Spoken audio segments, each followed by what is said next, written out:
Assalamualaikum warahmatullahi wabarakatuh. Perkenalkan kami dari kelompok Masako yaitu mahasiswa sangat kooperatif, dan kami dari kelompok BMC 4 dari Gugus Respect akan mempresentasikan bisnis model kanvas kami.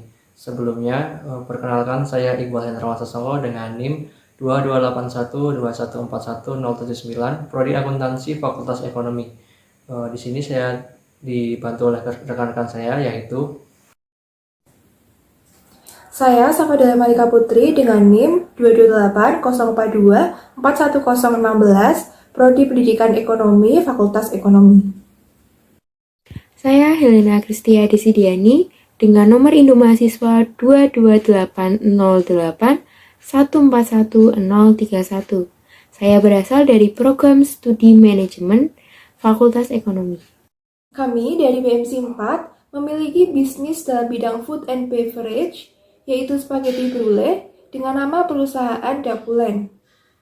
Untuk lebih lengkapnya tentang apa itu spaghetti brulee, akan dijelaskan oleh rekan saya, Helena. Nama perusahaan kami adalah Dapulen, dengan produk yang disediakan adalah spaghetti brulee. Spaghetti brulee sebenarnya berasal dari negara Belanda.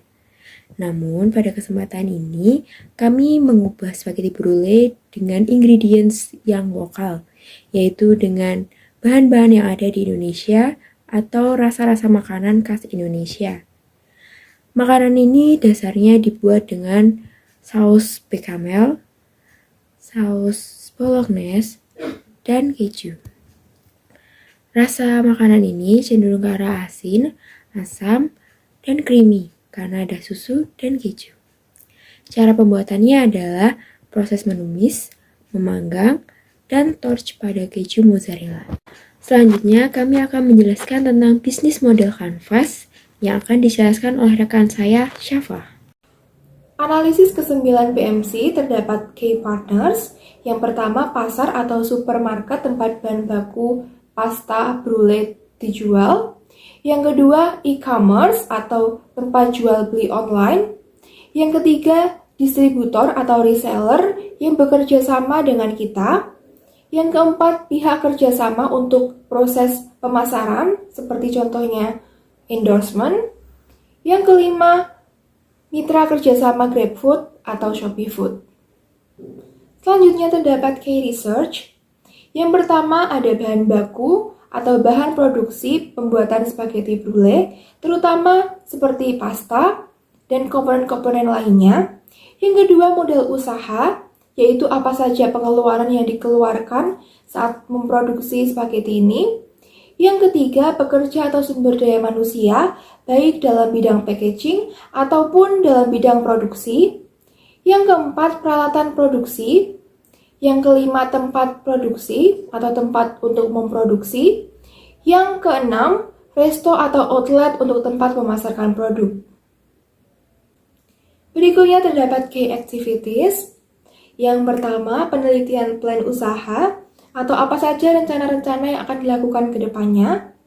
Selanjutnya ada pemilihan mutu terbaik, yaitu dari bahan baku terbaik, contohnya pemilihan pasta ataupun komponen lainnya.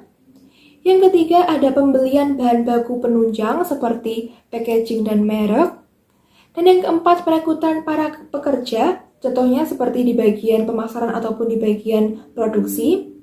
Yang kelima, proses produksi dari awal sampai akhir. Yang keenam, proses produk mempromosikan, yaitu promosi produk. Yang ketujuh, penyaluran di beberapa distributor yang bekerja sama dengan usaha kita. Yang kedelapan, penjualan produk sampai ke tangan pelanggan. Yang berikutnya adalah mengenai value proposition, yaitu keunggulan atau kelebihan yang kita miliki. Yang pertama adalah bahan segar, asli, dan rasanya tentu sudah disesuaikan dengan lidah Indonesia, dengan cita rasa dan bumbu-bumbu dari Indonesia. Yang kedua adalah harga yang terjangkau, yaitu bersekitar antara 15 sampai 35 ribu tergantung dengan ukurannya. Yang ketiga adalah tersedianya melalui pesanan online, yaitu berupa Gojek, Grab, ataupun Shopee Food. Sementara itu, kami juga bisa melakukan pesanan online melalui via WA atau secara langsung. Yang berikutnya adalah customer relationship, yaitu bagaimana kami menjalin hubungan dengan para customer. Yaitu yang pertama memberikan diskon pada event-event tertentu, yang kedua adalah melakukan atau memberikan bebas biaya ongkir kepada customer yang telah membeli dengan minimal biaya tertentu. Yang ketiga adalah kami memberikan layanan pengaduan atau customer service. Yang terakhir adalah mengenai customer segment, yaitu mengenai tentang segmen pasar atau sasaran pasar kami. Yang pertama adalah masyarakat umum, yang kedua anak muda, yang ketiga adalah keluarga. Yang keempat adalah mengenai masyarakat yang gemar dengan western food atau makanan kekinian.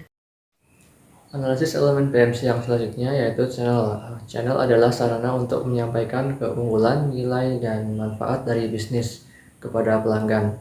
Channel di usaha bisnis kami ada 3. Yang pertama, sosial media, yaitu Instagram, WhatsApp, Twitter, Facebook, dan Google. Kedua, aplikasi pesan online, yaitu Grab, Shopee Food, dan Gojek. Dan yang ketiga, endorse. Analisis elemen PMC yang selanjutnya yaitu cost structure. Cost structure adalah hal yang mencakup biaya apa saja yang harus dikeluarkan untuk membentuk, memproduksi, dan memasarkan bisnis. Cost structure di bisnis kami yaitu lahan strategis, anggaran marketing, dan harga pokok penjualan bahan baku. Analisis elemen PMC yang terakhir yaitu revenue streams. Revenue streams adalah hal yang mencakup penjelasan mengenai elemen yang harus dikelola dan dimaksimalkan dalam bisnis atau dari mana perusahaan dan bisnis memperoleh pendapatan. Revenue streams di bisnis kami yaitu modal pribadi, modal kerjasama, penjualan online, dan pemasaran media sosial. Ekonomi Muda berkolaborasi menuju menuju FMUN yang unggul, FMUN yang unggul, kreatif, dan kreatif, inovatif. dan inovatif.